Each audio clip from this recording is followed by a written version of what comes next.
श्री गुरु चरण कमलेभ्यो नमः। सुखदेव गोस्वामी जी कहते हैं, अरे राजा परीक्षित, जब अग्निध्र अपने 9 पुत्रों को राज्यभार संभाल के दे दिए और जंगल में तपस्या करने चले गए, कुछ समय पश्चात उनके बड़े पुत्र नाभि ने शादी की मेरु देवी से। समय बीत गया तो भी कोई बच्चा नहीं हुआ दोनों का, ना तो नाभि और ना मेरु देवी से बच्चा नहीं हुआ, तो निष्पुत्री। और गृहस्थ आश्रम में एक इच्छा रहती है कि एक पुत्र हो जाए। बात भी सही है, पुत्र होना चाहिए। नाभि तो स्वभाव से कृष्ण भक्त थे, उनको पुत्र पुत्री की कुछ जरूरत नहीं, लेकिन ये जिम्मेदारी राज्य करने की है, इसको देना है किसी को, मोक्ष प्राप्ति करनी है। मोक्ष तो मिलेगा नहीं भजन किए बिना, जंगल में जाके भजन करना है, घर में तो होता नहीं। इसलिए 50 ऊर्ध्वं वनं व्रजेत, 50 वर्ष की उम्र हो जाए पुरुष की, उसको तो जाना चाहिए वन में। वन तो है नहीं आजकल, इसलिए आश्रम में वहीं भजन होगा भगवान के पास। आश्रम में एक वातावरण रहता है जिससे भजन होता है। घर में भजन होना मुश्किल है, इसलिए जाना चाहिए, निकलना चाहिए। तो भगवान के भगत थे, उनको पुत्र की जरूरत नहीं है, लेकिन फिर भी एक पुत्र चाहिए जिससे राज्यभार दे दें, जाएं भजन करें, मोक्ष प्राप्ति करें। इच्छा मोक्ष प्राप्ति की है उनकी, लेकिन करें क्या, जिम्मेदारी है यहाँ, तो जिम्मेदारी देनी है किसी को। तो उन्होंने पंडितों से पूछा, पंडितों ने कहा पुत्रेष्टि यज्ञ करिए, भगवान आएंगे और आपको पुत्र देंगे। ठीक है, करो। लेकिन उनकी इच्छा तो मोक्ष की है, लेकिन पुत्र बिना मोक्ष मिलेगा नहीं। पुत्र और मूत्र दोनों एक जगह से निकलते हैं, मूत्र भी वहीं से निकलता है, पुत्र भी वहीं से निकलता है। पुम नाम नरक त्रायते पुत्र, क्योंकि वो जो निकला मेरे पेशाब के रास्ते से, वो मुझे मोक्ष का रास्ता दिखा देगा, इसलिए उसको पुत्र कहते, मूत्र नहीं कहते। मूत्र और पुत्र दोनों एक जगह से निकलते हैं, याद रखिए ये बात को, वहीं से निकलते हैं वो। लेकिन वो उसको पुत्र क्यों कह दिया, उसको भी तो मूत्र कहना चाहिए, क्योंकि वो मोक्ष का रास्ता साफ कर देता है, इसलिए उसको पुत्र कहा है। जो मोक्ष का रास्ता साफ नहीं करता और अपने मन के हिसाब से काम करता है, गंदे काम में लगा रहता है और ना मोक्ष देता है माता पिता को, ना मोक्ष सोचता है, तो ऐसे को मूत्र कहते हैं। आजकल बहुत मूत्र हैं, कम पुत्र हैं। तो यज्ञ शुरू हो गया।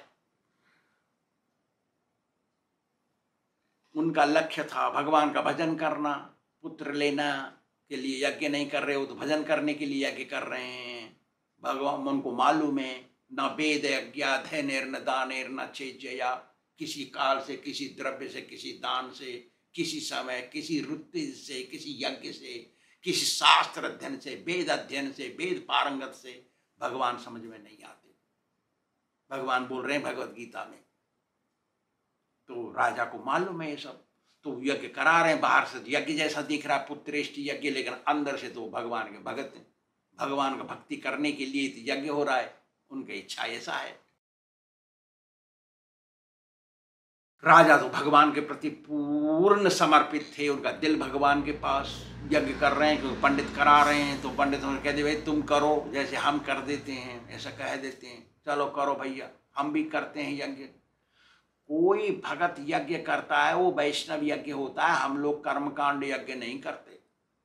हम कर्मकांडी नहीं है, कर्मकांड तो मायावाद है, वो ठीक नहीं है। ऐसे यज्ञ को बाहर से यज्ञ दिखता है, लेकिन है भगवान को प्रसन्न करने की वस्तु, इसलिए उसकी निंदा नहीं करनी चाहिए, उसमें दोष नहीं देखना चाहिए। वो तो भगवान के भगत थे, तो इसलिए भगवान प्रसन्न हो गए नाभि के ऊपर, और नाभि के भक्ति के कारण भगवान वहाँ पैदा हुए। यज्ञ के कारण नहीं पैदा हुए, भगवान नहीं आते यज्ञों में, भगवान आते भक्ति में। तो भगवान पीताम्बर पहने हुए थे, सारे अलंकार पहने हुए थे, मुकुट पहना हुआ था उन्होंने, उनके और क्या छाती में श्रीवत्स का चिन्ह था और बनमाला पहने हुए, कौस्तुभ मणि पहने हुए, चतुर्भुज शंख चक्र गदा पद्म लिए हुए, नेत्रों को सुख देने वाले भगवान वहां पर प्रकट हो गए।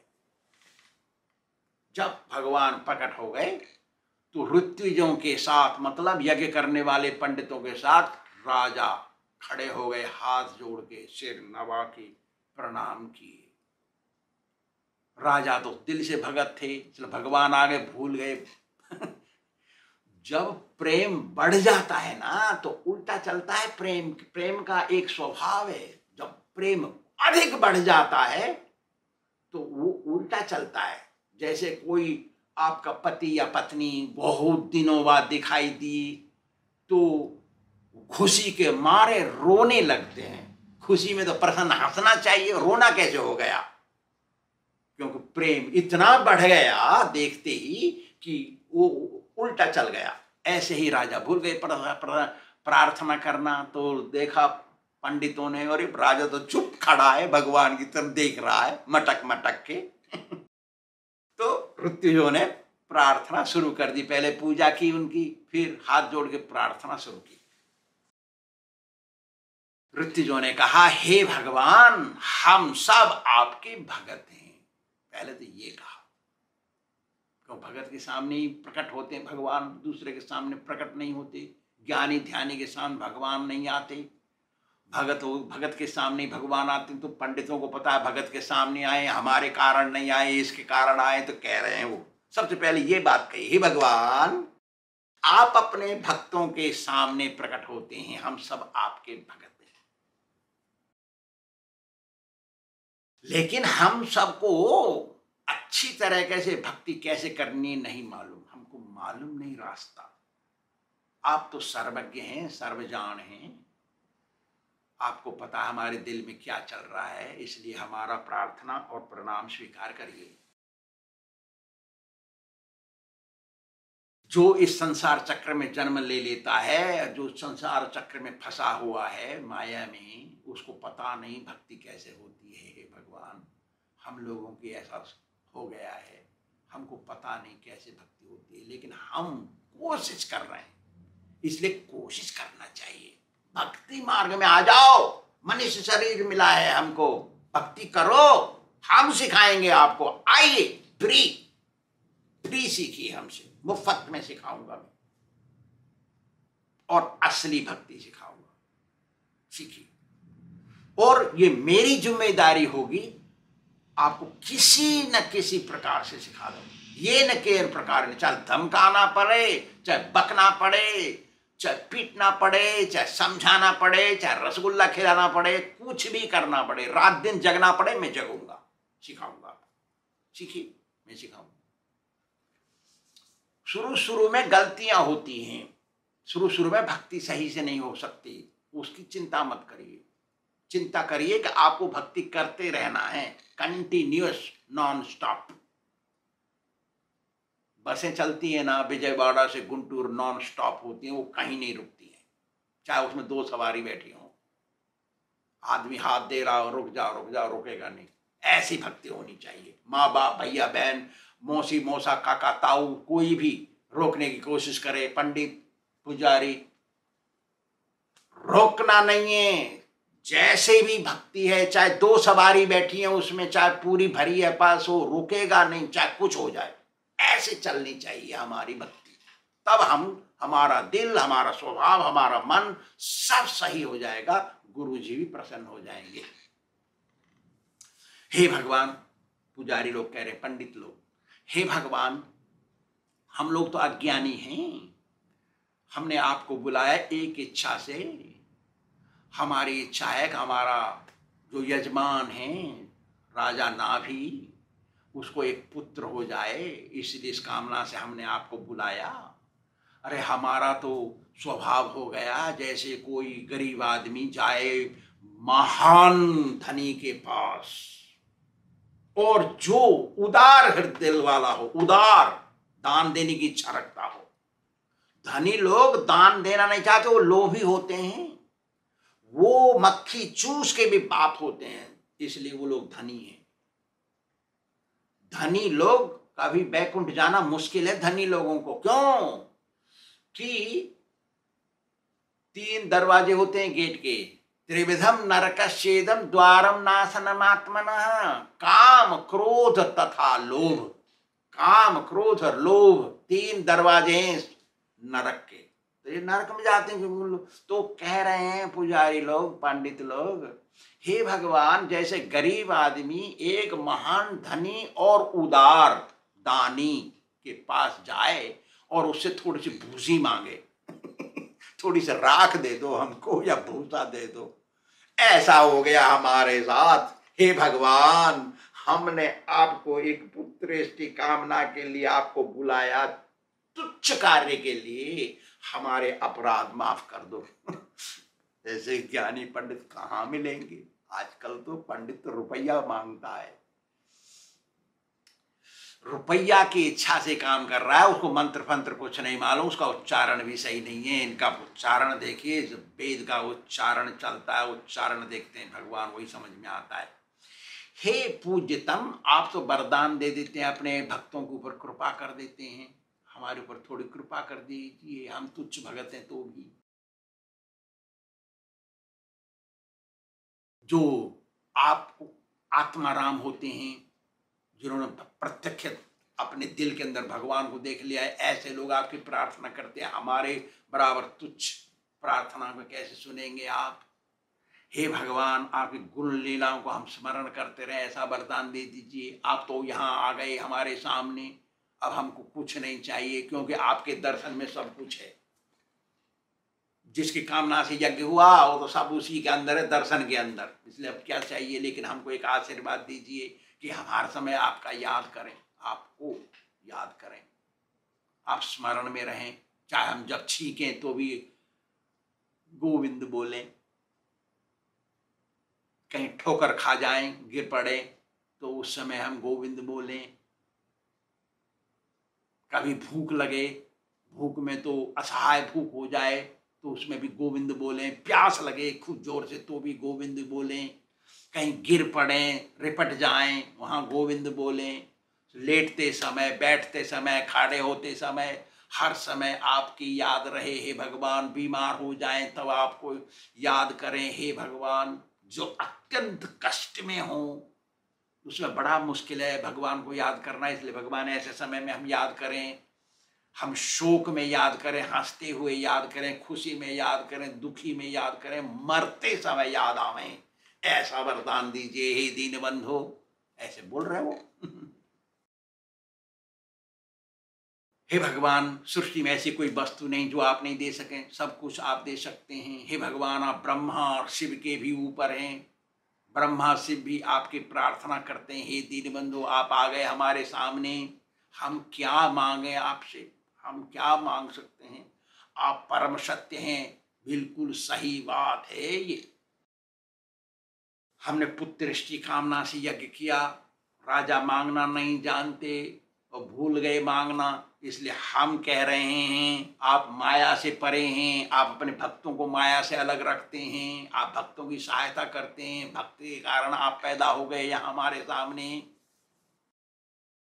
हे दीन बंधु, हमने आपको छोटे से काम के लिए बुलाया, इधर तुच्छ का एक बेटा हो जाए उनको, ये तो छोटा सा काम, आपको हमने बुलाया, यहाँ आप आ गए। जैसे एक ज्ञानवान भक्त, शास्त्रज्ञ भक्त अपनी जान को हथौली में लेकर के घर घर गांव गांव घूमता है प्रचार करने के लिए, कुछ दूसरे की भलाई करने के लिए, ऐसे ही आप बिना बुलाए आप यहाँ आ गए, ऐसे तमाशा देखने के लिए यज्ञ का ऐसा लग रहा है हमको। ये दीन बंधु, जैसे भगत दूसरे के ऊपर कृपा करने के लिए घर घर प्रचार करते, गांव गांव शहर शहर देश देश घूमता है प्रचार करने के लिए अपनी जान को हाथ में लेकर के, ऐसे आप आ गए यहाँ पे। हे दीन बंधु, आप हमारी गलती को माफ कर दो, हमने छोटे काम के लिए आपको इतना कष्ट दे दिया। नीति शास्त्र भी कहता है महांतो ही क्षमावंत क्षुद्रा क्रोधादि संयुता। हे दीन बंधु, आप बड़े हैं, महान हैं, ब्रह्मा और शिव के भी भगवान हैं आप, और हम तुच्छ आदमी हैं, हमने गलती कर दी। बड़े का काम है माफ कर देना छोटे की गलतियों को। हम तुच्छ हैं दीन बंधु, छोटा गलती कर देता है तो बड़ा क्षमा करता है, हमको माफ कर दीजिए। दो तुच्छ बुद्धि वाले होते हैं, वो दूसरे के अपराध को पकड़ के रखते हैं, उससे बदला लेना चाहते हैं, उससे क्रोधित रहते हैं। हे दीन बंधु, बड़े आदमी क्रोध करते हैं लेकिन क्रोधित नहीं रहते। जो छोटे आदमी होते हैं क्रोध करते हैं और क्रोधित ही रहते हैं, और बदला लेने के लिए, बदला चुकाने के लिए ही उनका लक्ष्य रहता है। हे दीन बंधु, आप तो बड़े हैं, हमारी गलतियों को माफ कर दीजिए, ऐसा प्रार्थना किए वो। तो सुखदेव गोस्वामी जी कहते हैं भगवान ने इन ब्राह्मणों की प्रार्थना सुन ली, और सुन करके वो गंभीर आवाज में बोले, अरे तुमने तो बहुत दुर्लभ वरदान मांग लिया, मेरे समान तो मैं ही हूं, दूसरा कोई नहीं मेरे समान, लेकिन न तत्समोच्चाभ्यधिकस्य दृश्यते, मेरे बराबर मेरे समान कोई नहीं है, इसलिए मैं पैदा होऊंगा, मैं अपने को अवतार बना करके भेज दूंगा, मेरु देवी और नाभि के गर्भ से पैदा होंगे, हो जाएंगे। आप लोग तो शास्त्रज्ञ हैं, शास्त्र ही सत्य बोलता है, दूसरा कोई सत्य नहीं बोलता है। जो सोचता है मैं सत्य बोलता हूं, मैं झूठ नहीं बोलता, वही गड़बड़ है, क्योंकि शास्त्र ही सत्य बोलता है। जो शास्त्र की बात बोलता है वही सत्यवादी है। आप सत्यवादी हैं, मेरे मुंह हैं, ब्राह्मणों मुखमासित, मेरे मुंह हैं, इसलिए मैं तुम्हारी बात को सत्य करने के लिए जरूर आ जाऊंगा। सुखदेव गोस्वामी जाके कहते हैं इस मेरु देवी और नाभि ने सुना ये बात, देखते देखते उनके सबके सामने से भगवान कह करके अंतर्धान हो गए। उसके बाद भगवान त्याग, संन्यास, अनासक्ति सिखाने के लिए पैदा होंगे। श्री राधा गोविंद भगवान की जय।